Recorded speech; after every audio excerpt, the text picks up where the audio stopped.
Well, I'm the Western Nomad. I'm here in my element in southwest Montana, overlooking the lovely town of Ennis. You're gonna see a video on that, talk to some of the people there. Real awesome town, great people, and you know, check out the backdrop, it's amazing. I'm in Ennis, Montana, the fly fishing capital of the lower 48. Gonna walk around, see if we can get someone to talk. So, what's Ennis like that's known for like the fly fishing capital of like the lower 48 or like? Yes, love.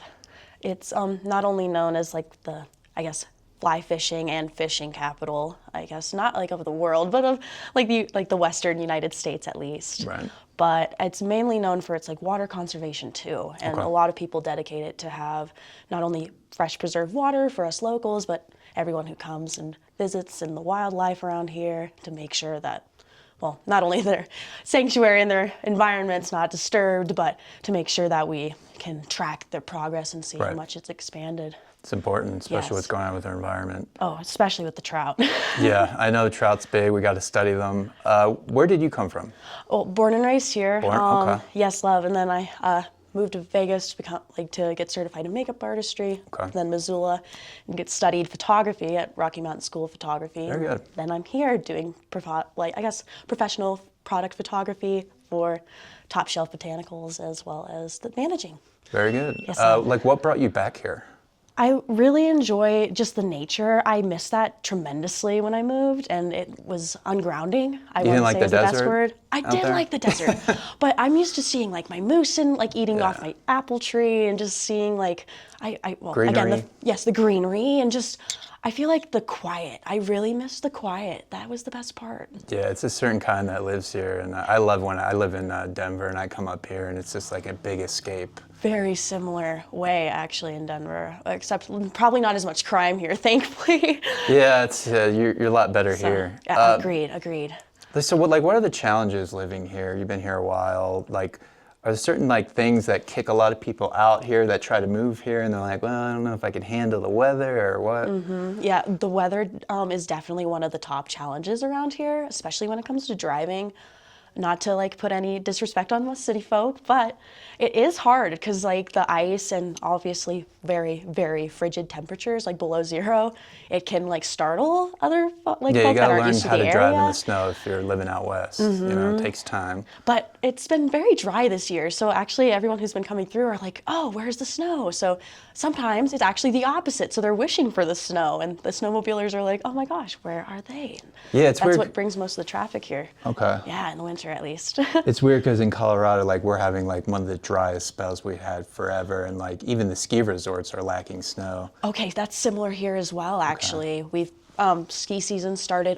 just like I think the last week of November, like right after Thanksgiving. So a few weeks ago. But that's like. I think that's for only like Big Sky and like Bridger Bowl. They've gotten like barely any snow compared to like Livingston, Anaconda, more up north. That's interesting. Towards like, I guess not Quebec, but the Vancouver area. Yeah, that Northwest Territory. Northwest Territory. Glacier. Exactly. Yes, by glacier, which is beautiful. Very cool. One more question I was going to ask you. Yeah, don't take your time. Like people like moving here or living here, like what advice do you have for them if they want to like kind of contribute to the community and like put roots down here long term? What would you suggest to people? Ooh, well, the best I would have, like I guess the idea and advice that I would have for my folk that are gonna move here, I would say to expect the unexpected and not be as close-minded. Having an open, flexible mind and just being able to adapt accordingly, and also... Are these Californians coming here and trying to put their little politics on this city? Is that what's going on? Well, we have lots of folk from not only California, Texas, we have... A lot of Texans, man. New York even. New York. I've gotten a lot of New Yorkers recently, and I'm very grateful because I love the culture that they bring. So it does have an advantage because they bring different restaurants, but... They bring their food. That's all they can really contribute, those Easterners. And there's just more diversity overall. all, so people are able to have different points of view and able, again, to connect, and that's the best way to collaborate with the community, Right. is just reaching out and communicating. Is this going to be like the next Missoula or Bozeman? Probably the next Bozeman, You actually. think Ennis is? That's at least what my mom predicts. She's lifelong Bozemanite, like and then she moved to Ennis, of course, over the Right. valley, and she said that it's actually expanding like twice as fast as when Bozeman was Ennis's size, if you will. So it's expanding quite fast. I'm sorry you have to deal with that. They're going to get sick of Bozeman, they can't afford it, and they're going to go to Manhattan, they're going to go to Belgrade. They're going to go to and then Three Forks, Cardwell, Sheridan, heck, even Twin Bridges. I was in Yeah. Twin Bridges yesterday. Very cool town. Beautiful. Did you get to see the haunted orphanage? It's a beautiful place. I didn't see the haunted orphanage. It's, lots of history over there. It's one of the first orphanages in Montana, actually. It was established as during the Depression, like kind of like for housing. And then obviously the parents would leave, and then it became an orphanage not too long after. I have to check that out. It's beautiful, beautiful place. Well, sun setting in southwest Montana, overlooking the city of Bozeman.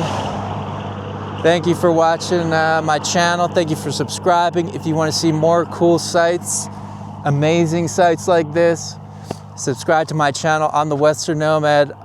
I travel all throughout the Western United States. I talk to the people. I go to the smallest, most rural towns you may or may not have heard of. And what can I say? I like roaming.